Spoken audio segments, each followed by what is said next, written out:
أعوذ بالله من الشيطان الرجيم. بسم الله الرحمن الرحيم. الحمد لله رب العالمين الرحمن الرحيم مالك يوم الدين. إياك نعبد وإياك نستعين. اهدنا الصراط المستقيم صراط الذين أنعمت عليهم غير المغضوب عليهم ولا الضالين.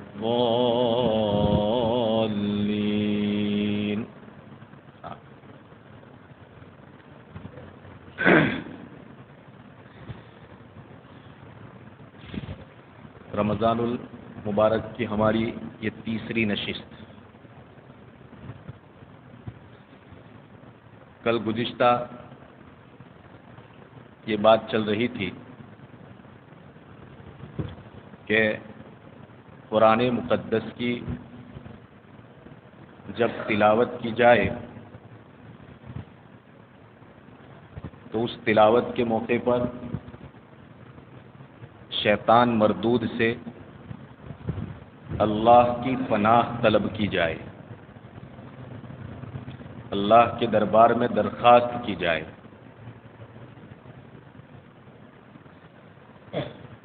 یہ پناہ کیوں چاہی جاوے، اس پر ایک بات میں نے یہ بیان کی تھی کہ انسان کا ایک ظاہری دشمن ہوتا ہے اور اس کا ایک باطنی دشمن ہوتا ہے. میں نے یہ کہا تھا کہ ظاہری دشمن سے تو ہم کسی طرح نمٹ سکتے ہیں، لیکن یہ جو ہمارا باطنی دشمن ہے جو ہمیں نظر نہیں آ رہا ہے، اس سے نمٹنا یہ ہمارے بس میں نہیں ہے.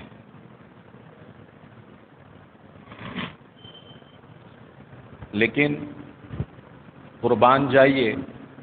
مذہب اسلام کی اس عظیم تعلیمات پر کہ جہاں اللہ تبارک و تعالی نے ایک ظاہری ایک باطنی دشمن سے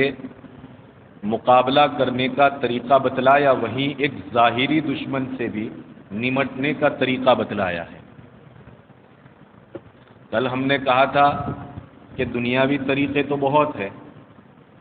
کہ راستے سے دھکا دے کر کے کسی کو ہٹا دیا جائے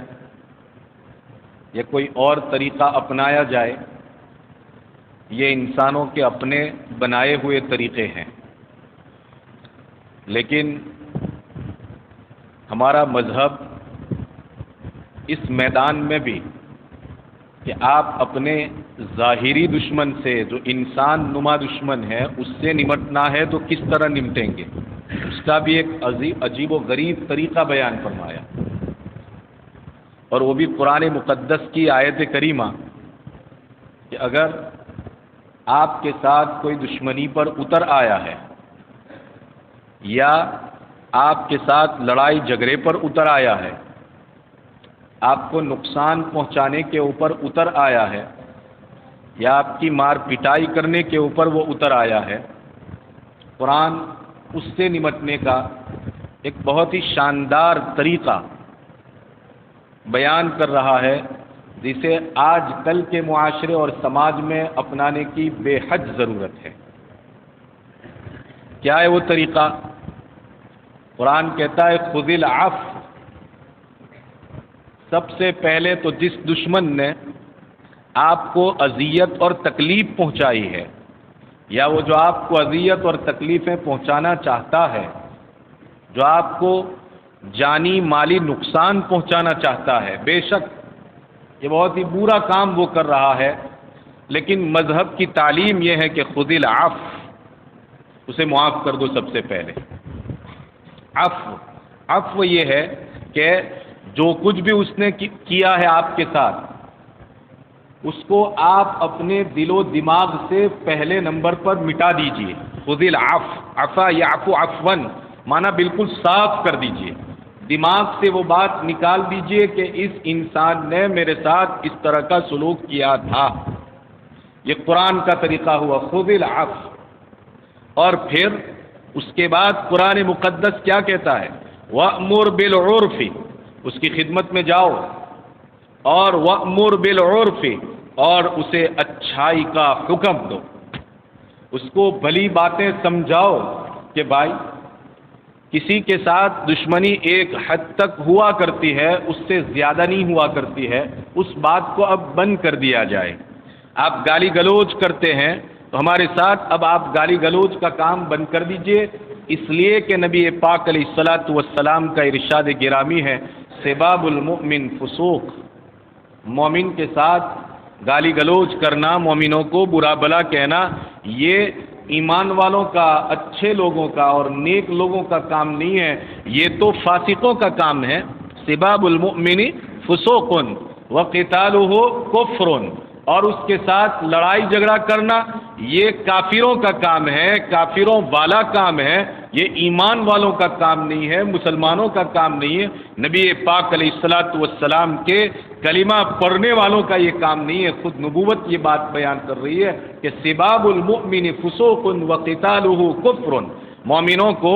برا بھلا کہنا، ارے مومن کو کیا، کسی کو بھی برا بھلا کہنا، بعض روایتوں سے یہ بات ثابت ہوتی ہے کہ سب و شتم یعنی کہ گالی گلوچ کرنا یہ کسی ایمان والے کا شیوا ہو ہی نہیں سکتا، یہ فاسقوں کا شیوا ہے۔ وَقِتَالُهُ كُفْرٌ، اور کسی کو مارنا، کسی کو قتل کر دینا، کسی کو دبوچ لینا یا کسی کو دبا دینا اور کسی کو اپنے قابو میں ناحق طور پر کر لینا، کنٹرول کر لینا اور اس پر ظلم کرنا، اس کے اوپر زیادتی کرنا، میرا مذہب یہ کہتا ہے کہ یہ ایمان والے کا کام نہیں ہے، یہ ایک کافر کا کام تو ہو سکتا ہے، ایک مشرک کا کام تو ہو سکتا ہے۔ تو قرآن کہتا ہے خذ العفو، سب سے پہلے تو اسے معاف کر دو، وَأْمُرْ بِالْعُرْفِ، اور دوسرے نمبر پر اس سے جا کر کے کہو کہ بھائی اچھائیاں یہ ہیں اور برائیاں یہ ہیں، اچھائیاں اچھے آدمی اپنایا کرتے ہیں اور برائیاں برے آدمی اپنایا کرتے ہیں، یہ دو کام پہلے نمبر پر کرنے ہیں۔ اور اس کے باوجود بھی اگر آدمی اکھڑ قسم کا ہے تو لڑنے والا اور جھگڑنے والا ہی ہے تو، اور آپ کے سمجھانے کے باوجود بھی وہ آپ کی بات ماننے کے لیے تیار نہیں ہوتا ہے تو،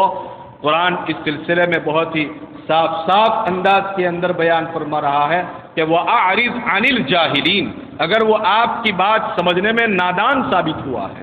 وہ آپ کی بات کو سمجھنے میں بے عقل ثابت ہوا ہے، اس کے دماغ اور اس کے بھیجے میں تمہاری اچھائی اور تمہاری ٹھیک ٹھیک بات نہیں اتر رہی ہے، تو قرآن ایسے انسان کو جاہل کہتا ہے۔ وَأَعْرِضْ عَنِ الْجَاهِلِينَ، ایسے جاہلوں سے اعراض کیجئے، جیسا کہ قرآن نے دوسری جگہ کے اوپر یہ بات بیان فرمائی، وَإِذَا خَاطَبَهُمُ الْجَاهِلُونَ قَالُوا سَلَامًا، جب ایسے لوگوں سے سابقہ پڑھے تو قالوا سلاما، ان سے کہہ دیجئے کہ سلام، یعنی ہمارا اور تمہارا بس سلام ہی کا تعلق رہے گا، اور زیادہ ہم تم سے تعلق اس لیے نہیں رکھ سکتے ہیں کہ تمہارے اندر بات کو سمجھنے کی صلاحیت ہی نہیں ہے، ہم نے تمہارے سامنے بھلائیاں لا کر کے رکھی، مگر اس کے باوجود بھی ان بھلائیوں کو قبول کرنے کی تمہارے اندر صلاحیت نہیں ہے، تو میرا قرآن کہتا ہے ایسے مخاطبین سے وَإِذَا خَاطَبَهُمُ الْجَاهِلُونَ قَالُوا سَلَامًا۔ تو یہ قرآن نے ظاہری دشمن سے، جو ہمارا انسان کی شکل کا دشمن ہوا کرتا ہے، اس سے نمٹنے کے لیے اور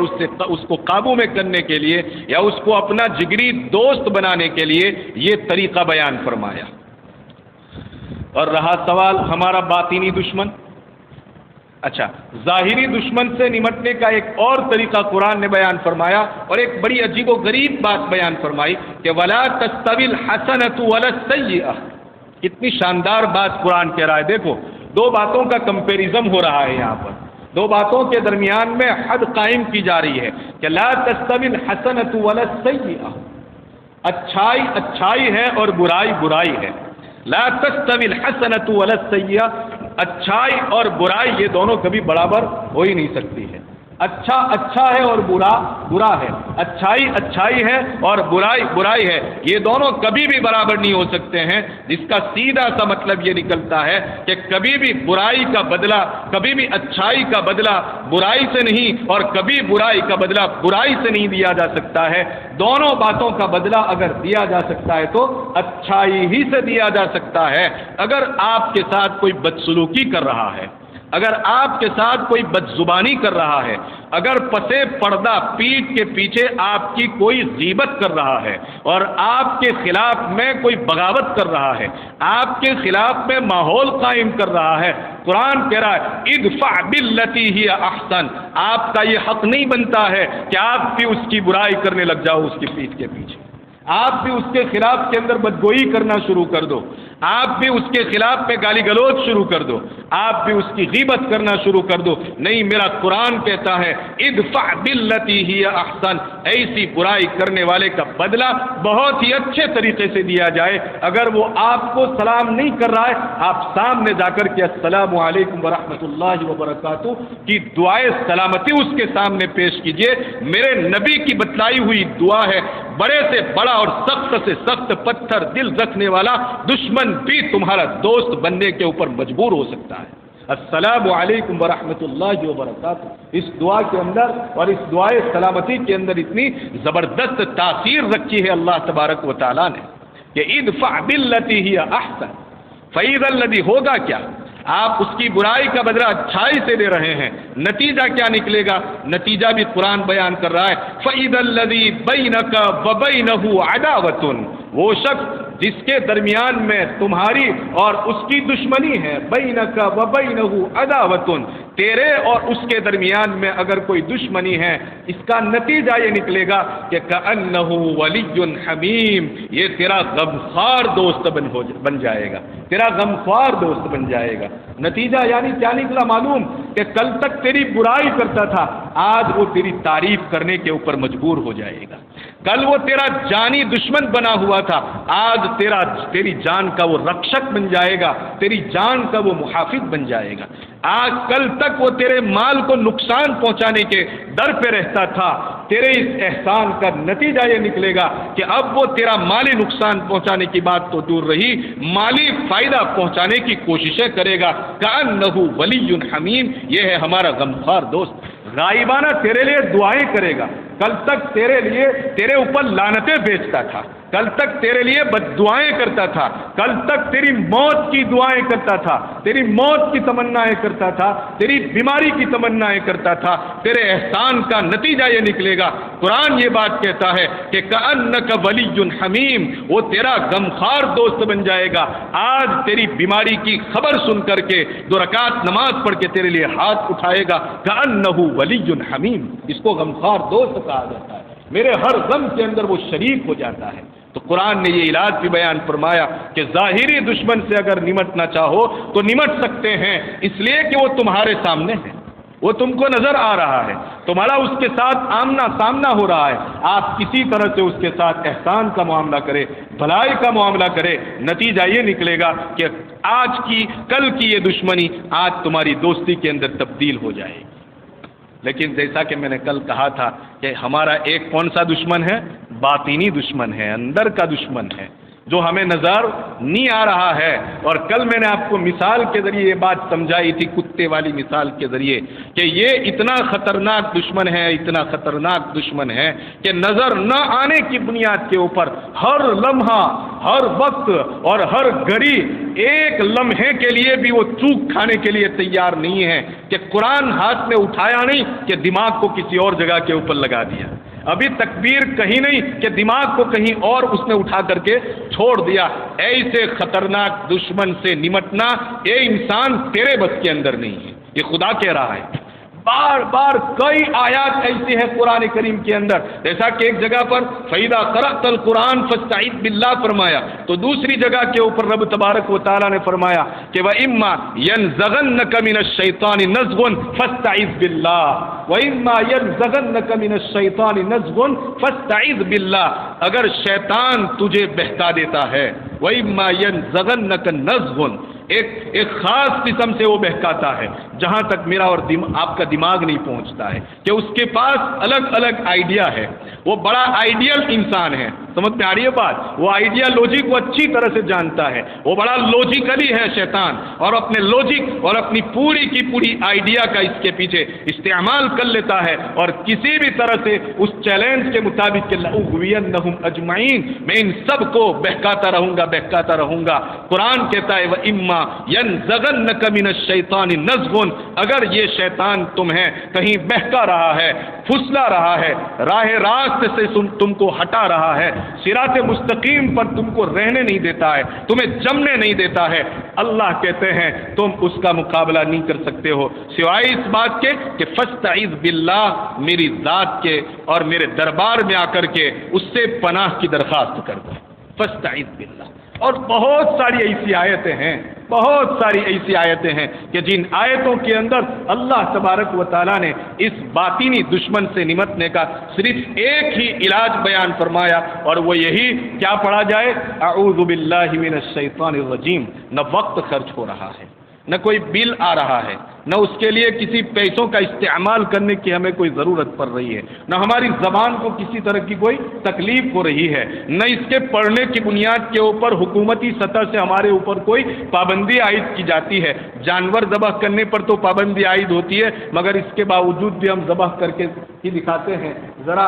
یہ وہ چیزیں ہیں جس کے اوپر کسی طرح کی کوئی پابندی نہیں لگاتے ہیں۔ ہمارا دشمن اگر ہمیں قید خانے کے اندر بھی ڈال دے، زنجیروں کے اندر بھی اگر وہ ہم کو کر دے، لیکن اس کے باوجود بھی میرے اس کلمے کو پڑھنے کے اوپر وہ پابندی لگانا چاہے تو نہیں لگا سکتا ہے۔ کہیں بھی کسی موڑ کے اوپر بھی وہ کسی طرح کی پابندی لگانا چاہے پڑھنے کے بعد پہ تو وہ نہیں لگا سکتا ہے۔ ارے تیری زبان وہ اگر کاٹ کر کے رکھ دے مان لیجئے تھوڑی دیر کے لیے اور زبان سے نہ پڑھنے دے، تو میرا رب کہتا ہے کہ میں تو من حبل الورید تیری شہرت سے بھی زیادہ قریب ہوں، تیری شہرت سے بھی زیادہ قریب ہوں، تیرے دھڑکتے دل کے بالکل اندر میں بیٹھا ہوا ہوں، وہاں بھی اگر تو اس دعا کے ساتھ مجھے یاد کر لے گا، میری عزت و جلال کی قسم میں تجھے بچاؤں گا، ضرور بچاؤں گا۔ ذرا کر کے تو دیکھو۔ بہت سے لوگ یہ کہتے ہیں کہ مولوی صاحب اتنے وظیفے پڑھے اور ان وظیفوں کے بارے میں اتنے فضائل ہم نے سنے تھے کہ اس وظیفے کو پڑھنے کی بنیاد کے اوپر ہمارا فلانا کام ہو جاتا ہے، اس وظیفے کو پڑھنے کی بنیاد کے اوپر ہمارا یہ کام ہو جائے گا۔ احادیث کے اندر اس سلسلے میں بہت بشارتیں آئی ہیں اور ہم تو سال ہر سال سے پڑھتے چلے آ رہے ہیں، وظائف پڑھ کر کے تھک گئے، لیکن اب تک ہمارا وہ کام نہیں ہوا ہے۔ تو بزرگوں، وظیفے کے اندر کوئی قصور نہیں ہے، اس کے اندر کسی طرح کی کوئی کمی نہیں ہے۔ بات دراصل یہ ہے کہ وظیفہ پڑھنے والے میں ایک کمی پائی جاتی ہے۔ ایک سیدھی سی اور سادہ سی مثال ہے جو میں اکثر جگہ پر دیتا رہتا ہوں، آج پہلی مرتبہ یہاں شاید آپ کے سامنے دے رہا ہوں کہ ایک ڈاکٹر صاحب ہے، دی تھی یہ مثال۔ ایک ڈاکٹر صاحب ہے اور وہ ڈاکٹر جو ہے ڈائبٹیز کے اندر مثال کے طور پر اسپیشلسٹ ہے، اور کوئی ڈائبٹیز اور شوگر کا مریض اس ڈاکٹر کے پاس جاوے اور جناب سے کہے کہ مجھے کوئی جنرک ٹیبلیٹ دینے کے بجائے اسٹینڈرڈ سے اسٹینڈرڈ ٹیبلیٹ دی جائے تاکہ میری شوگر جو ہے وہ ایک دم اس کا لیول کنٹرول ہو جائے، بہت اپ ہوتی چلی جا رہی ہے، آم کھا رہا ہوں، بجے بھی کھا رہا ہوں اور شربتیں بھی پی رہا ہوں اور جو بھی آ رہا ہے وہ شام کے وقت میں کھاتا رہتا ہوں، جناب کوئی ایسی ٹیبلیٹ مجھے اسٹینڈرڈ دی جائے کہ جو میرے شوگر لیول کو خاص طور پر رمضان کے مہینے میں کنٹرول کر سکے۔ ڈاکٹر صاحب بڑے ماہر ہے، تجربہ کار ہے، اپنی ڈسپینسری کے اندر آنے والا ہر فرد جب بھی دوائی لے کر کے جاتا ہے تو ٹھیک ہو کر کے جاتا ہے۔ آپ کو بڑی بہترین ٹیبلیٹ جو اعلیٰ سے اعلیٰ قسم کی ہو سکتی ہے وہ دی، اور اس کے لیے خوراک کتنی لینی ہے، کب لینی ہے، یہ پورا کا پورا آپ کو سمجھا دیا گیا۔ آپ گھر گئے، گھر جانے کے بعد ٹیبلیٹ کا استعمال کیا، لیکن ساتھ میں آپ گنے کا رس بھی پی رہے ہیں، بہترین قسم کے آم بھی کھا رہے ہیں، اچھی قسم کا شربت بھی پی رہے ہیں، بہترین مزیدار اور جو ہے شوگر والی چائے بھی پی رہے ہیں، اور جتنا بھی شوگر ہو سکتا ہے وہ سب کا سب آپ استعمال کر رہے ہیں۔ 5 دن 6 دن کے بعد پھر ڈاکٹر صاحب کے پاس آپ پہنچ کر کے حضرت سے شکایت کرتے ہیں کہ ڈاکٹر صاحب آپ نے 20 روپے کی ایک گولی مجھے دی تھی، میں نے اس گولی کا بھی بہت استعمال کیا، 1 سیکنڈ بھی آپ کے بتلائے ہوئے ٹائم سے میں نے آگے اور پیچھے مجھے نہیں ہونے دیا، مگر اس کے باوجود میرا شوگر لیول کسی بھی طرح سے کنٹرول ہونے کے بجائے بڑھتا ہی بڑھتا چلا جا رہا ہے، اب سے اب ہوتا چلا جا رہا ہے۔ اس موقع کے اوپر اگر ڈاکٹر صاحب واقعی میں تجربہ کار ہے تو فوراً جناب مریض سے پوچھیں گے کہ جناب آپ نے دوائی کا استعمال تو کیا تھا، لیکن میں نے آپ کو ایک کاغذ کے اوپر پیچھے آپ کی پرہیز کی بھی ایک لمبی چوڑی فہرست لکھ کر کے دی تھی، کیا آپ نے اس پرہیز کے اوپر بھی عمل کیا کہ نہیں کیا؟ تو کہا کہ حضرت میں نے آم بھی کھائے، میں نے ہر چیز کھائی، میں نے گنے کا رس بھی پیا، گنا بھی چبایا، اور میں نے حلوہ بھی کھایا، قسم کی مٹھائیوں کا بھی استعمال کیا۔ ڈاکٹر صاحب کہیں گے کہ 20 روپے تو کیا، 50 روپے تو کیا، ارے 100 روپے کے تو کیا، 1000 روپے کی اگر ٹیبلٹ آپ کے لیے تجویز کی جائے گی تب بھی موت تک میرے پاس آپ کا کوئی علاج نہیں ہے، اس بنیاد کے اوپر کہ میری ٹیبلٹ اس شرط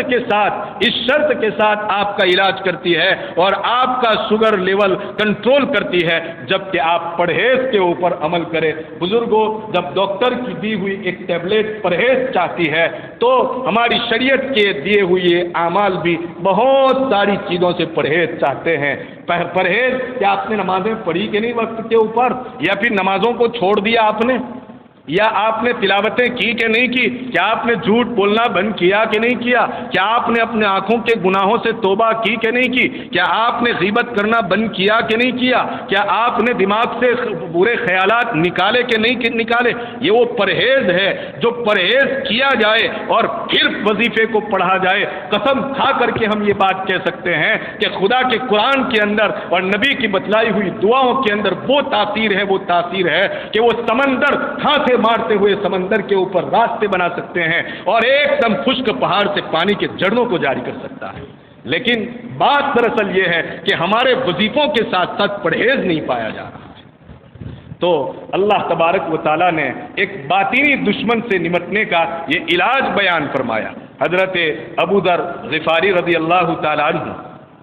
صحابی رسول ہے، وہ فرماتے ہیں کہ مجھے اللہ کے رسول صلی اللہ علیہ وسلم نے فرمایا، اے ابو ذر، جنات اور انسان کے شیطانوں سے پناہ چاہو،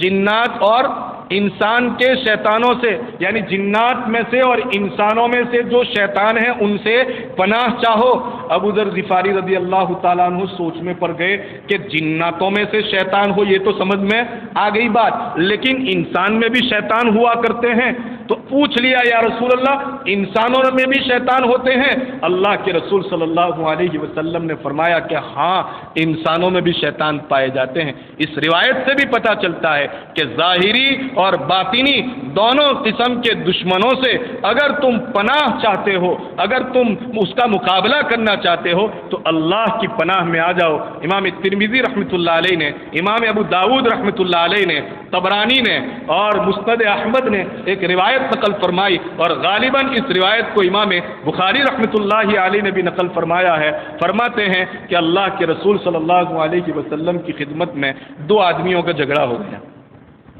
دیہاتی لوگ آتے تھے وہاں بھی اکھڑ قسم کے، اور ابھی آداب سے واقف نہیں ہوا کرتے تھے، نئے نئے مسلمان ہوا کرتے تھے۔ نبی پاک علیہ الصلوۃ والسلام مدینے میں تشریف فرما ہوتے تھے اور یہ دور دراز علاقوں سے آتے تھے، ان کو آداب رسالت کا علم نہیں ہوا کرتا تھا، تو کبھی کبھی اپنے دیہاتی پن کی بنیاد کے اوپر ان میں جھگڑا ہو جاتا تھا، جیسا کہ آج کل بھی ہو جاتا ہے۔ کبھی کبھی ایک جماعت ہوتی ہے اور اس میں کئی قسم کے افراد جمع ہو جاتے ہیں، تو کبھی اس میں بھی ایسا ہو جاتا ہے۔ ہمارے ساتھ بھی اس طرح سے ہو گیا تھا اور ہم بھی لڑنے پر مجبور ہو جاتے ہیں کبھی کبھی۔ خیر، نبی پاک علیہ الصلوۃ والسلام کی خدمت میں ان دو دیہاتی صحابہ کا جھگڑا ہو گیا۔ ایک نے دوسرے کو مار دیا اور مارا اس طرح سے کہ ان کی شکل تھوڑی سی بگڑ گئی، اس انداز سے مارا کہ تھوڑی سی شکل بگڑ گئی۔ نبی پاک علیہ الصلوۃ والسلام نے دیکھا تو فرمایا کہ کاش کہ یہ اگر اس چیز کے اوپر عمل کر لیتا جس چیز کو رب تبارک و تعالیٰ نے بیان فرمایا ہے تو یہ حالت نہ ہوتی۔ کون سی چیز؟ فوراً اللہ کے رسول صلی اللہ علیہ وسلم نے فرمایا کہ اگر یہ اعوذ باللہ من الشیطان الرجیم پڑھ لیتے تو یہ حالت نہ ہوتی۔ اس سے سمجھ میں آتا ہے کہ جب بھی جھگڑے کا ماحول پیدا ہو جائے، جھگڑا نہیں ہو، جھگڑا ہونے کی بات کی ہے، جھگڑے کا جیسے ہی ماحول پیدا ہو جاوے. اب جھگڑا صرف دو دوستوں کے درمیان میں نہیں ہوتا ہے، آج کل جھگڑا سب سے زیادہ بیوی اور شوہر کے درمیان میں ہوتا ہے. عام طور پر آپ دیکھیں گھر گھر یہ سب باتیں ہیں عام طور پر، کیونکہ حضرت والا اپنے مونچھ کے اوپر لیمو رکھتے ہیں اور وہ بیچاری گھر کے اندر بیٹھی ہوئی ہے، ذرا بھی مزاج سے خلاف کوئی کام ہوا تو فوراً آپے سے باہر ہو جاتے ہیں. آپے سے باہر ہونے کی بنیاد کے اوپر اب گالی گلوچ پر اتر آتے ہیں، اور اگر وہ بھی تھوڑی سی لمبی زبان کی ہے تو ایک جواب کے بجائے دو جواب دے دیتی ہے، اور میاں اب کہ میرے سامنے زبان دراز کر رہی ہے اور لڑائی جھگڑے بڑھتے چلے جاتے ہیں. ایسے موقع کے اوپر ہماری مستورات بھی سن رہی ہے، میں ان کے حوالے بھی یہ بات کرنا چاہتا ہوں کہ اگر یہ صورتحال اپنے گھر کے اندر پیش آ جائے کہ جھگڑے کا ایک تھوڑا سا بھی ماحول پیدا ہو جائے، عین اس موقع کے اوپر اعوذ باللہ من الشیطان الرجیم کا ورد شروع کر دے. اعوذ باللہ من الشیطان الرجیم کا ورد شروع کر دے. اس لیے کہ جھگڑا غضب کی بنیاد پر ہوتا ہے، یعنی کہ غصے کی بنیاد کے اوپر ہوتا ہے، اور غصہ یہ آگ کی بنیاد کے اوپر ہوتا ہے. اللہ تبارک و تعالیٰ نے حضرت انسان کو بنایا ہے. یہ سائنٹیفک بات میں آپ کے سامنے کرنے جا رہا ہوں. اللہ تبارک و تعالیٰ نے حضرت انسان کو بنایا ہے. سائنس بھی اس بات کو تسلیم کرتا ہے کہ اس کو آگ، پانی، ہوا اور مٹی سے بنایا ہے. کسی موقع کے اوپر میں نے اپنی مسجد کے اندر ان میں سے ایک دو باتوں کی طرف اشارہ جمعہ کے موقع کے اوپر گزشتہ سال کیا تھا، مجھے یاد پڑتا ہے کہ انسان کو اللہ تبارک و تعالیٰ نے آگ، پانی، ہوا اور مٹی سے بنایا ہے. زندگی کے کچھ لمحات ایسے ہوا کرتے ہیں کہ ان لمحات کے اندر ان چار مٹیریل میں سے کوئی ایک مٹیریل غالب آ جاتا ہے. اگر مٹی والا مٹیریل غالب آ جاتا ہے تو انسان کے اندر تواضع پیدا ہو جاتی ہے.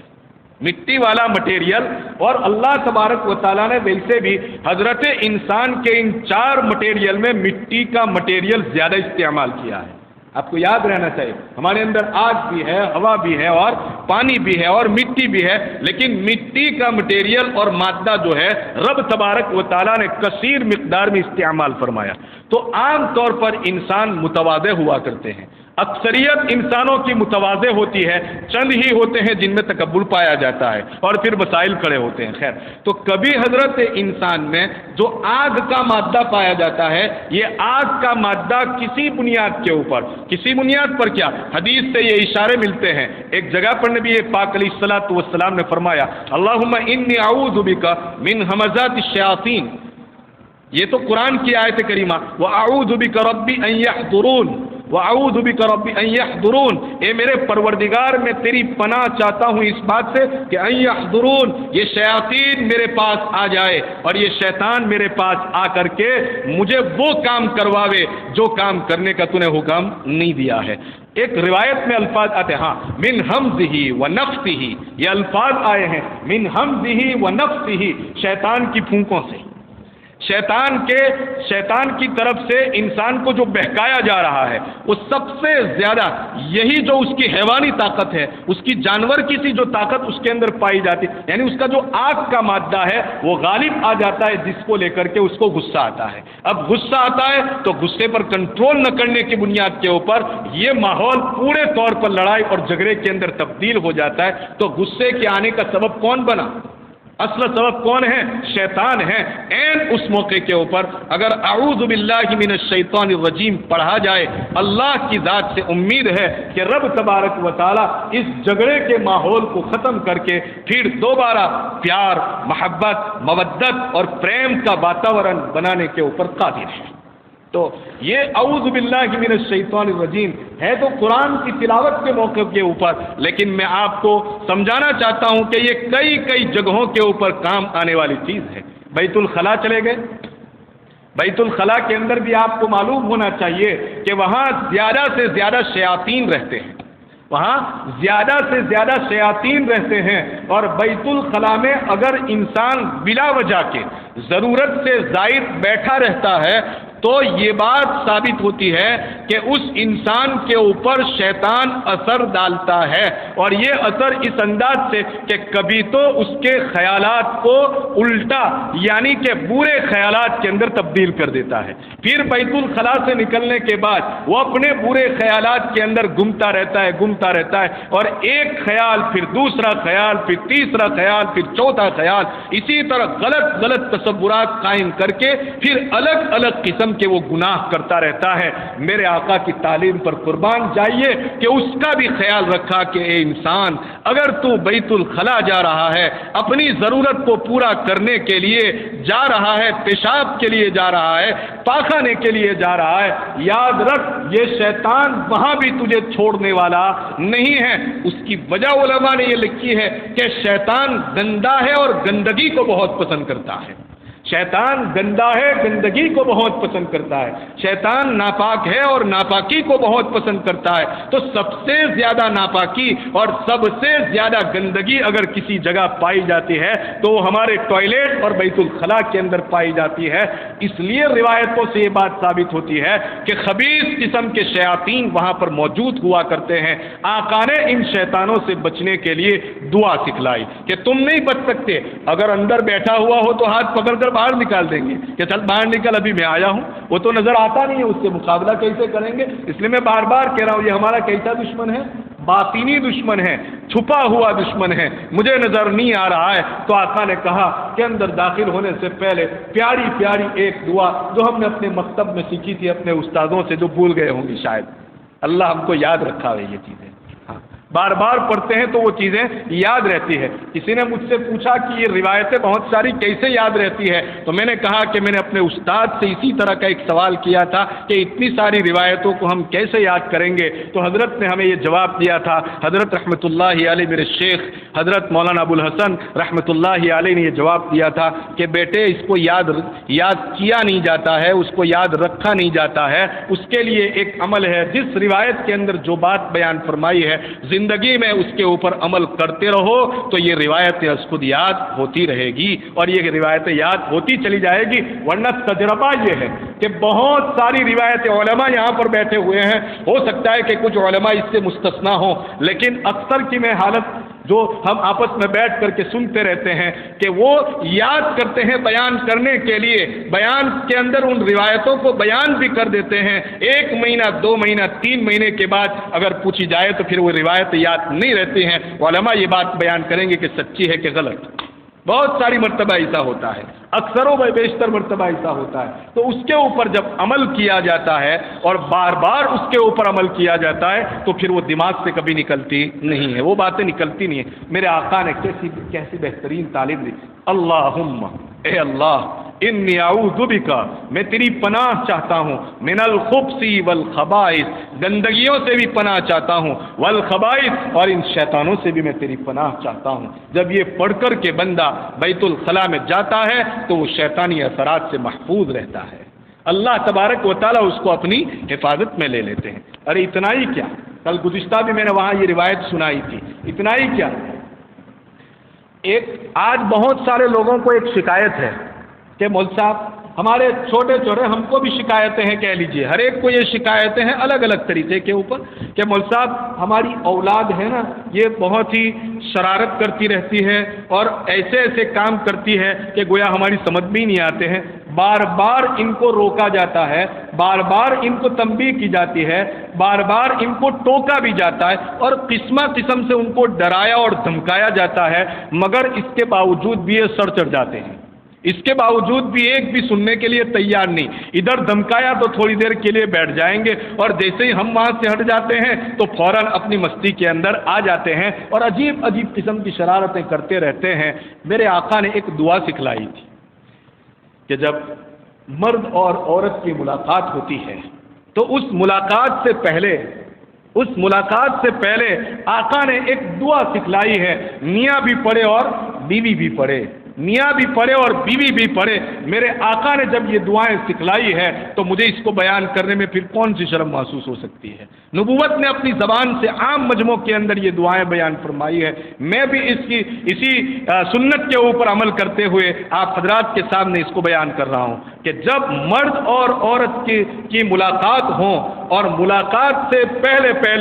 یہ بسم اللہ الرحمن الرحیم پڑھیں گے اور پڑھ کر کے یہ دعا پڑھیں گے اللہم جنبنا الشیطان وجنب الشیطان فیما رزقتنا. اللہم جنبنا الشیطان، اے اللہ ہمیں شیطان سے بچائے رکھ، وجنب الشیطان فیما رزقتنا، اور جو نطفہ کے اور جو حمل کے قرار پایا ہے یا جو تو بچہ ہمیں عطا فرمائے گا، چاہے بچے کی شکل میں چاہے بچی کی شکل میں، اس کو بھی تو شیطان سے دور رکھ. آقا فرماتے ہیں اگر یہ دعا پڑھی ہے اور جمع کیا ہے اور اس جمع کی بنیاد کے اوپر نطفہ قرار پایا ہے، حمل ٹھہرا ہے اور وہی حمل بچے کی شکل کے اندر دنیا میں وجود میں آیا ہے، میرے آقا کا فرمان ہے موت تک شیطانی اثرات سے وہ محفوظ رہے گا، موت تک شیطانی اثرات سے وہ محفوظ رہے گا. لیکن چونکہ جذبات کی بنیاد کے اوپر یہ چیزیں عام طور پر جوان یاد نہیں رکھ پاتے ہیں، میرے آقا نے یہاں بھی رہنمائی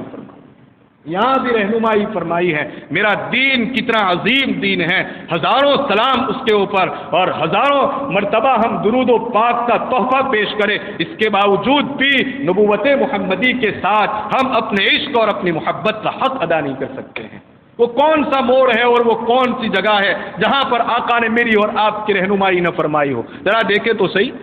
نمازیں تو نمازیں، روزے تو روزے، زکوٰۃ تو زکوٰۃ، حج تو حج، یہ تو عبادتیں ہیں عبادتیں، لیکن سنداز جانے کو بھی عبادت بنا کر کے رکھ دیا، جمع کرنے کو بھی آقا نے عبادت بنا کر کے رکھ دیا. کہنے کو تو اپنی خواہش پوری کرنا ہے، کہنے کو تو اپنی چاہت پوری کرنا ہے، لیکن اگر اسی طریقے سے پوری کی جائے جس طریقے سے آقا نے بتلائی ہے، دعاؤں کے اہتمام کے ساتھ اگر اس کو کیا جاتا ہے تو یہ چاہت پوری کرنا دین بن جاتا ہے، یہ چاہت پوری کرنا عبادت بن جاتا ہے. تو یہ ہے شیطان اور اس کے اثرات سے بچنے کا خدائی طریقہ جو میرے اور آپ کے آقا جناب محمد رسول اللہ صلی اللہ علیہ وسلم کے واسطے سے ہم کو ملا ہے. ایک روایتوں میں ایک واقعہ لکھا ہے، نبی پاک علیہ الصلاۃ والسلام کے پیچھے ایک صحابی رسول صلی اللہ علیہ وسلم سوار تھے. آپ علیہ الصلاۃ والسلام شاید اونٹنی کے اوپر سوار تھے. اتنے میں وہ اونٹنی بدکنے لگی، مستی پر آ گئی. پیچھے تو صحابی رسول صلی اللہ علیہ وسلم بیٹھے ہوئے تھے، انہوں نے کہا تعیس الشیطان. اونٹنی کے مستی میں آ جانے کی بنیاد پر، طوفان پر اتر آنے کی بنیاد کے اوپر پیچھے بیٹھنے والے صحابی نے کیا کہا؟ تعیس الشیطان، اس اونٹنی کو شیطان نے بہکایا ہے. اس اونٹنی کو کس نے بہکایا ہے؟ شیطان نے بہکایا ہے. اللہ کے رسول صلی اللہ علیہ وسلم نے فرمایا کہ ایسا مت کہو، لا تقل، یہ جملے اپنی زبان سے مت نکالو. کیوں کہ اگر تم یہ کہو گے کہ اس کو شیطان نے ورغلایا ہے، شیطان نے بہکایا ہے، تو یہ اتنا پھول جائے گا جیسا کہ مکان بڑا ہوتا ہے. اللہ کے رسول صلی اللہ علیہ وسلم فرماتے کل بیت، مکان کی طرف پھول جائے گا یہ شیطان اور کہے گا کہ دیکھو میں نے اپنی طاقت اور اپنی قوت سے اس کو ورغلایا اور اس کو اپنے قابو اور کنٹرول میں کر لیا ہے. بلکہ کہو بسم اللہ. اللہ کے رسول صلی اللہ علیہ وسلم فرماتے اللہ کا نام لے لو. کیا ہوگا؟ جیسے ہی اللہ کا نام لیا جائے گا، یہ فضیلت میں بسم اللہ کے بارے میں سنانا چاہتا ہوں اصل میں، لیکن نکل آئی اعوذ باللہ کی شکل میں، کہ اللہ کے رسول صلی اللہ علیہ وسلم فرماتے ہیں کہ یہ مت کہو کہ تعیس الشیطان، کہو کہ بسم اللہ. یعنی جب بھی آپ کی سواری آپ کے کنٹرول سے باہر ہو جائے، نبوی نسخہ سن لیجئے. بہت سارے لوگ سواریوں پر سوار ہوتے ہیں، اسکوٹر پر سوار ہے، کبھی کوئی ایسی صورتحال ایمرجنسی پیش آ جاتی ہے، ایکسیڈنٹلی کوئی صورتحال پیش آ جاتی ہے اور اس موقع کے اوپر ڈرائیور کے کنٹرول میں اسکوٹر نہیں رہتا ہے، موٹر کار اس کے کنٹرول کے اندر نہیں رہتی ہے، تو ایسے موقع کے اوپر کیا پڑھنا چاہیے؟ بسم اللہ پڑھنا چاہیے. کیا ہوگا؟ اللہ کے رسول صلی اللہ علیہ وسلم فرماتے ہیں کہ اولاً تو اللہ کا نام لیا گیا ہے، اور جہاں بھی اللہ کا نام آ جاتا ہے، اللہ کے نام کی برکت کا حال یہ ہے کہ کسی بھی قسم کی شرارت ہو وہ تمام کی تمام شرارت یکسر کافور ہو جاتی ہے، ختم ہو جاتی ہے، ختم ہو جاتی ہے۔ دوسرے نمبر کے اوپر شیطان کے منہ پر ایک زبردست تماچا ہے۔ اللہ کے رسول صلی اللہ علیہ وسلم فرماتے ہیں کہ بسم اللہ جب کہا جاتا ہے تو معلوم ہے کیا حال ہوتا ہے شیطان کا؟ شیطان مکھی کی طرح ہو جاتا ہے، سکڑ جاتا ہے۔ شیطان کا حال یہ ہو جاتا ہے کہ وہ مکھی کی طرح، یعنی ابھی پھول گیا تھا نا، کہتے ہیں نا کہ کتنا پھول گیا یہ آدمی کہ میں نے یہ کام کیا، اور لوگ اگر اس کی چند تعریفی کلمات کہہ دے تو آدمی ایک دم سے پھٹ جاتا ہے، ایسا لگتا ہے۔ اور اگر اس کی زبان سے کوئی بات ایسی نکل جائے، اس کے ہاتھ سے کوئی کام ایسا ہو جائے کہ جس سے کام بگڑ جاوے تو منہ دکھانے کے بھی لائق اور قابل رہتا نہیں، تو گھر میں جا کر کے چھپ جاتا ہے اور محلے میں بھی نکلنے کے لیے تیار نہیں ہے، کسی کا فون بھی ریسیو کرنے کے لیے تیار نہیں ہے، دوست احباب بلانے کے لیے آوے تو بیماری کا بہانہ نکال دیتے ہیں۔ اللہ کے رسول صلی اللہ علیہ وسلم فرماتے ہیں میرے خدا کے نام کی تاثیر کا عالم یہ ہے کہ یہ شیطان مکھی کی طرح سکڑ جائے گا، مکھی کی طرح سکڑ جائے گا اور اس کی ہوا نکل جائے گی، وہ مایوس ہو جائے گا کہ لَأُغْوِيَنَّهُمْ أَجْمَعِينَ، میں نے تو کہا تھا کہ میں ان کو بہکاؤں گا، میں ان کو ورغلاؤں گا، لیکن یہ میرے اوپر غالب آ گئے، یہ میرے اوپر کیا آ گئے؟ غالب آ گئے۔ اس لیے میرے دوستوں اور بزرگوں، شیطان سے بچنے کی بہت ضرورت ہے، اور شیطان سے بچنے کا واحد راستہ ہے، ایک ہی راستہ ہے، کوئی اپنی طاقت سے بچنا چاہے تو نہیں بچ سکتا ہے، کوئی اپنی آئیڈیا سے بچنا چاہے تو نہیں بچ سکتا ہے، بس یہی ایک طریقہ ہے جو میرے خدا نے اور میرے آقا نے بتایا ہے، اور وہ یہی کہ ہر کام کی شروعات سے پہلے آپ کیا پڑھ لیا کریں؟ اعوذ باللہ من الشیطان الرجیم پڑھ لیا کریں۔ بڑی عجیب بات، ایک لطیفے کی بات یاد آ گئی، بہت عجیب و غریب بات، کہ اگر آپ کو نعوذ باللہ کسی انسان کو اس کا ظاہری دشمن یعنی کہ انسان اس کو قتل کر دے، مثلا زید کو بکر نے ناحق قتل کر دیا، لہذا زید مقتول ہو گیا اور بکر کیا بن گیا؟ قاتل بن گیا۔ عجیب بات یہ ہے کہ زید کو شہید کہا جائے، انسان نے قتل کیا تو کیا بن گیا؟ شہید بن گیا، کیونکہ ناحق جو انسان قتل کیا جاتا ہے اسے کیا کہتے ہیں بھائی؟ شہید کہتے ہیں۔ بے قصور جس کو بھی قتل کیا جائے، جہاں بھی قتل کیا جائے، اگر وہ ایمان والا ہے چاہے کیسا بھی ہے، لیکن اگر اس کا قتل بے قصور ہوا ہے، جان بوجھ کر اس کو قتل کر دیا گیا ہے، اللہ کے نزدیک وہ شہادت کا مرتبہ پاتا ہے۔ وہاں دنیاوی اعتبار سے تو نہ صحیح، لیکن اخروی اعتبار سے اس کو کیا کہا جائے گا؟ شہید کہا جائے گا۔ اسی لیے روایتوں میں آتا ہے کہ من قتل دون نفسہ، جو انسان اپنی جان کی حفاظت کے اندر قتل کیا گیا، جو انسان اپنے مال کی حفاظت کے اندر قتل کیا گیا، جو انسان اپنی عزت کی حفاظت کے اندر قتل کیا گیا، جو انسان اپنی نسل کی حفاظت کے اندر قتل کیا گیا، اور جو انسان اپنے دین کی حفاظت کے اندر قتل کر دیا گیا، کان شہیدن، اس انسان کو ہماری شریعت کیا کہتی ہے؟ شہید کہتی ہے، اس کو شہید کہتی ہے۔ تو انسان کو قتل کر دے تو شہادت کا مرتبہ پاتا ہے، لیکن اگر کسی انسان کو شیطان نے قتل کر دیا، کسی انسان کو شیطان نے قتل کر دیا، تو دیکھو کتنی عجیب و غریب بات ہو رہی ہے۔ یہاں تو اس کو شہید کہا گیا، لیکن یہاں اس کو شہید نہیں کہا جاتا، اس کو ملعون اور مردود کہا جاتا ہے۔ کیوں؟ اس لیے کہ شیطان اسی کو قتل کرتا ہے جس پر شیطانی اثرات ہوا کرتے ہیں، جو اللہ کی ذات سے غافل ہوا کرتا ہے، جو اللہ کی ذات سے غافل ہوا کرتا ہے، اسی انسان کو شیطان قتل کرتا ہے، اور غافل آدمی کو کیسے شہادت کا درجہ مل سکتا ہے؟ اس لیے کہا کہ وہ گویا کہ ایک ملعون کے درجے میں ہو جاتا ہے۔ اور اگر قتل نہیں کیا، ایک انسان نے دوسرے انسان کو قتل تو نہیں کیا، لیکن اس پر غلبہ پا لیا،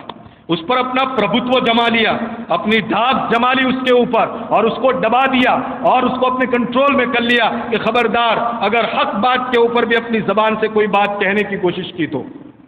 دبا دیا۔ کان ماجورن، کیا کہتے ہیں؟ کان ماجورن۔ اب وہ انسان جس کو دبا دیا گیا ہے، اللہ کے یہاں اجر و ثواب پائے گا، اللہ کے یہاں اجر و ثواب پائے گا۔ لیکن اگر کسی انسان پر شیطان نے غلبہ پا لیا، اس کو شیطانی اعمال کے اندر لگا دیا، چوری کے اوپر لگا دیا، ڈکیتی کے اوپر لگا دیا، زنا کے اوپر لگا دیا، لواطت کے اوپر لگا دیا، بدگوئی کے اوپر لگا دیا، بد زبانی کے اوپر لگا دیا، جھوٹ پر لگا دیا، غیبت پر لگا دیا، بہتان کے اوپر لگا دیا، یہ وہ شیطانی کام ہیں، تو کہا جائے گا کہ اس کے اوپر شیطان نے غلبہ پا لیا ہے۔ کیا ملے گا اس کے نتیجے میں؟ کان معذورن، اس کے اوپر اس کو گناہ ملنے والا ہے۔ یہ بڑی عجیب و غریب بات ہے، اس لیے میں نے اس پر تفصیل سے روشنی ڈالنے کی کوشش کی ہے کہ شیطان کے اثرات سے بچنے کے لیے ہمیشہ اللہ کی پناہ مانگا کرو، اور جب تک آپ اللہ کی پناہ نہیں مانگو گے اس وقت تک آپ کو شیطان سے حفاظت نہیں ملے گی۔ اعوذ باللہ من الشیطان الرجیم، بار بار پڑھا کرو اس کو، بار بار اس کو پڑھا کرو۔ اسی لیے کہتے ہیں کہ اگر کوئی بچہ شرارت پر اتر آیا ہے یا وہ بہت رو رہا ہے، وہ نہیں سو رہا ہے، تو کسی باپو کے پاس جانے سے پہلے آپ خود باپو بن جاؤ۔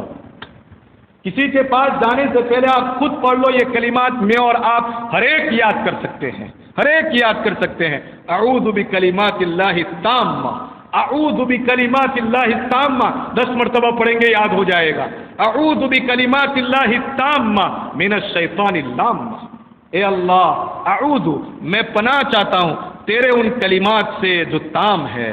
کس سے پناہ چاہتا ہوں؟ من الشیطان اللامہ، ملامت کرنے والے شیطان سے پناہ چاہتا ہوں۔ اس کے کان کے اندر پھونک دیا جائے، 1 مرتبہ پھونکا جائے، 2 مرتبہ، بار بار پھونکا جائے۔ ایک وقت ایسا آئے گا کہ انشاءاللہ ثم انشاءاللہ نبی پاک علیہ الصلوۃ والسلام کے بتلائے ہوئے ان کلمات کو پڑھنے کے نتیجے میں اثر کے طور پر یہ بچہ معمول کے مطابق ہو جائے گا اور بالکل ٹھیک ٹھاک ہو جائے گا۔ پھر اس کو کسی جھاڑ پھونک کی ضرورت نہیں پڑے گی۔ اتنی جھاڑ پھونک تو میں اور آپ اپنے گھر بیٹھ کر کے کر سکتے ہیں کہ نہیں کر سکتے ہیں؟ آرام سے کر سکتے ہیں۔ میرے دین کے اندر عیسائیت والی چیز تو ہے ہی نہیں کہ پادری ہی نکاح پڑھائے گا، پادری کے علاوہ آپ نکاح پڑھانا چاہے تو یہاں مولوی صاحب نکاح پڑھاوے، تبرک ہے، برکت، لیکن بغیر مولوی کے بھی آپ کا نکاح ہو سکتا ہے۔ سمجھ میں آ رہی ہے بات؟ یہ میرے مذہب اسلام کی سادگی ہے۔ بتاؤ تو صحیح، ہے کوئی ایسا مذہب؟ ہندو مذہب کے اندر اگر جڑنا ہے مرد اور عورت کو تو جب تک کسی براہمن کو بلا کر کے اس کو 7 پھیرے نہ پھرائے جائے اور اس کے ہاتھوں سے منگل سوتر اس کے ہاتھ میں نہ دیا جائے، اس وقت تک وہ نکاح کے پوتر بندھن میں بنتے نہیں۔ میرا مذہب ان سب تکلفات سے ایک دم آزاد ہے۔ اتنا سادہ مذہب دنیا نے کبھی نہ دیکھا ہے، نہ دیکھ سکتی ہے سوائے مذہب اسلام کے۔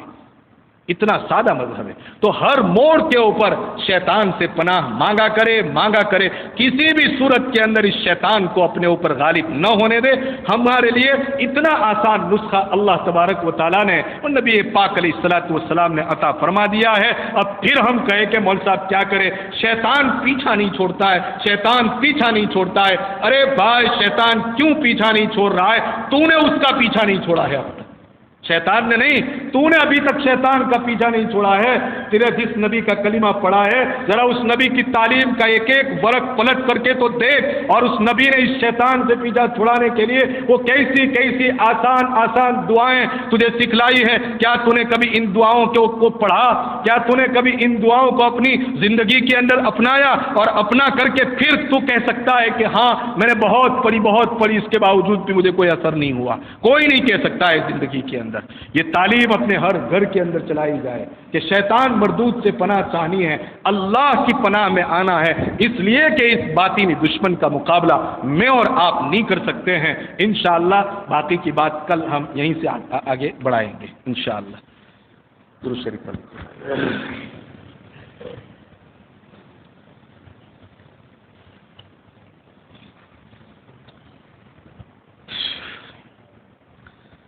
سبحان اللہ والحمد للہ ولا الہ الا اللہ واللہ اکبر ولا حول ولا قوة الا باللہ العلی العظیم۔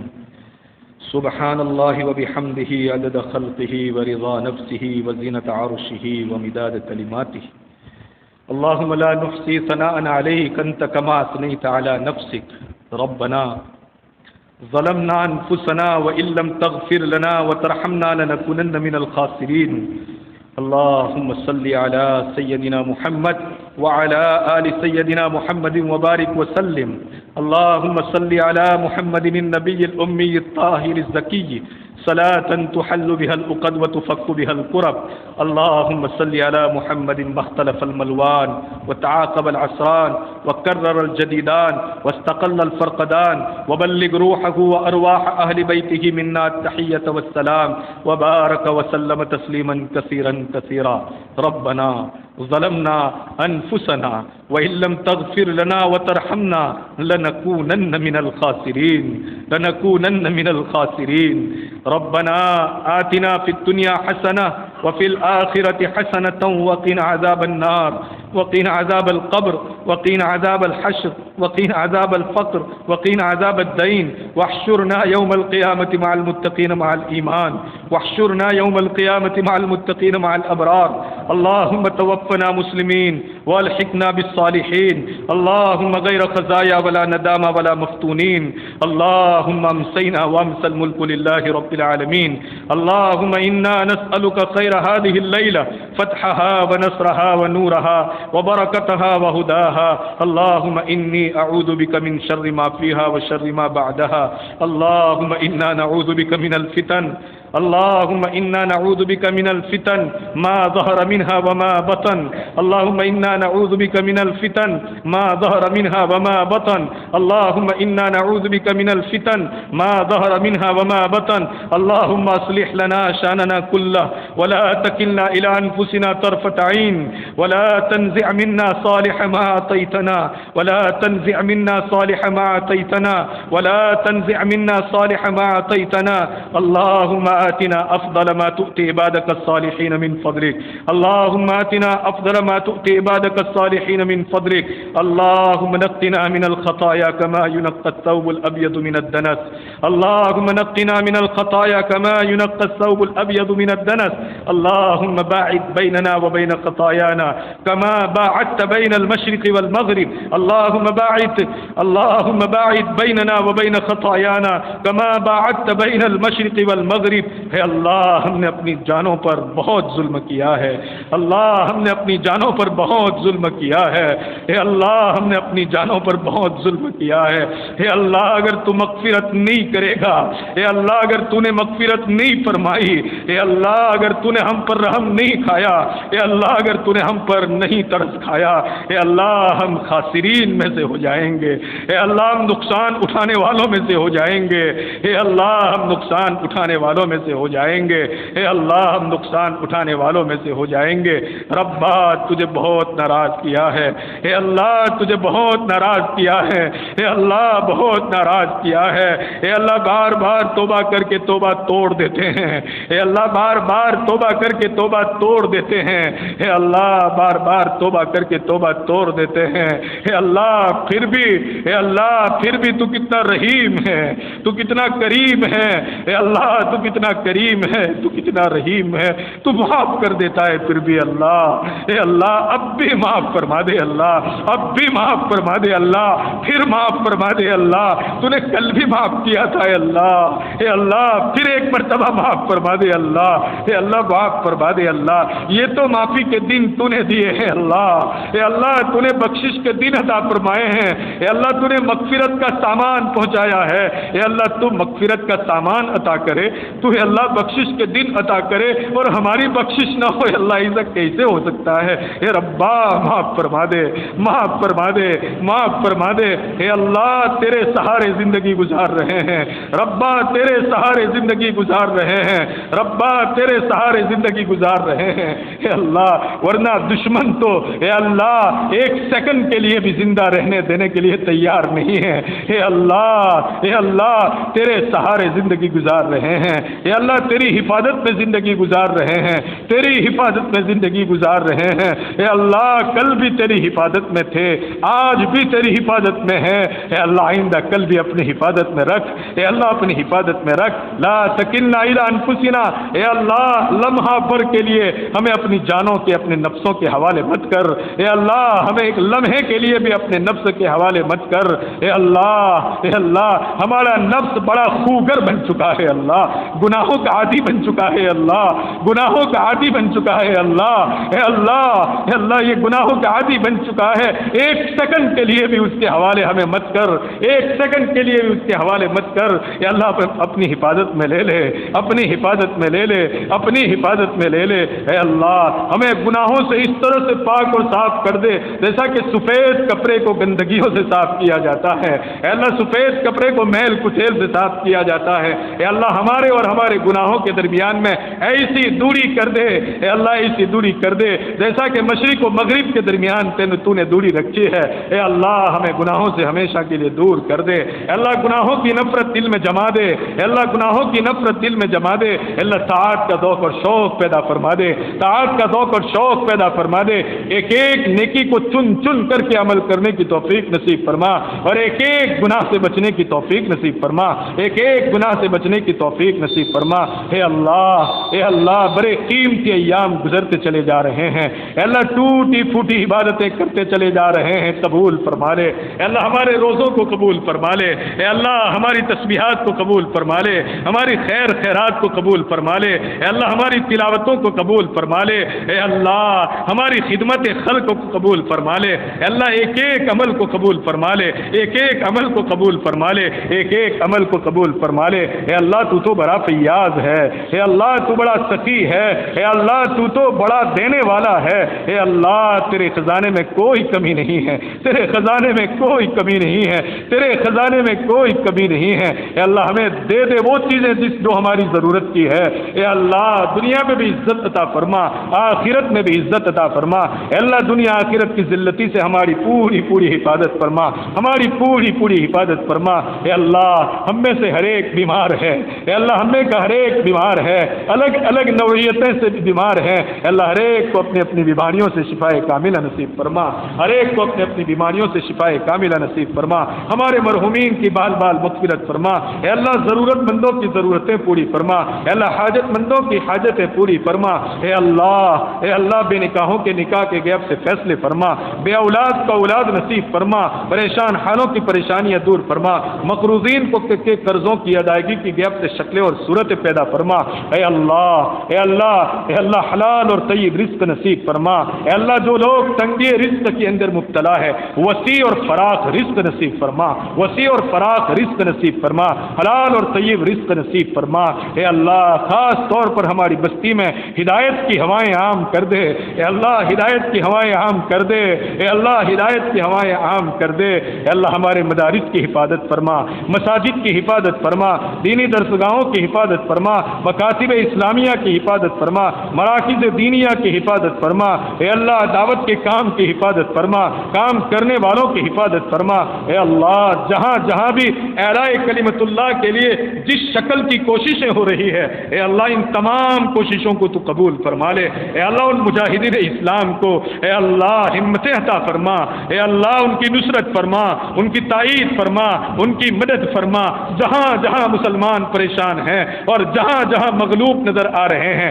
اے اللہ ان کو غلبہ عطا فرما، اسلام اور مسلمانوں کو غلبہ عطا فرما، اے اللہ آج تک تجھ سے مانگ کر کے کبھی محروم نہیں ہوئے ہیں، اے اللہ جب بھی تجھ سے مانگا تو نے عطا فرمایا ہے، جب بھی تجھ سے مانگا تو نے عطا فرمایا ہے، آج تجھ سے مانگتے ہیں ہمیں ضرور عطا فرما، آج ہم تجھ سے مانگتے ہیں ہمیں ضرور عطا فرما، مانگنا نہیں آتا ہے اللہ، اے اللہ مانگنا نہیں آتا ہے، اے اللہ جس طرح سے بھی مانگا ہے اے اللہ اس کی اصلاح کر کے ہمیں عطا فرما دے، اے اللہ جو مانگا عطا فرما، مانگنے سے رہ گئے وہ بھی عطا فرما، اپنی شان عطا فرما، جناب نبی کریم صلی اللہ علیہ وسلم کے صدقے میں عطا فرما، انبیاء اولیاء شہداء صدیقین صالحین تیرے نیک بندے اور ان کے نیک اعمال کے صدقے میں عطا فرما، قرآن کے صدقے میں عطا فرما، سب سے بڑی چیز اپنا فضل عطا فرما، اللہم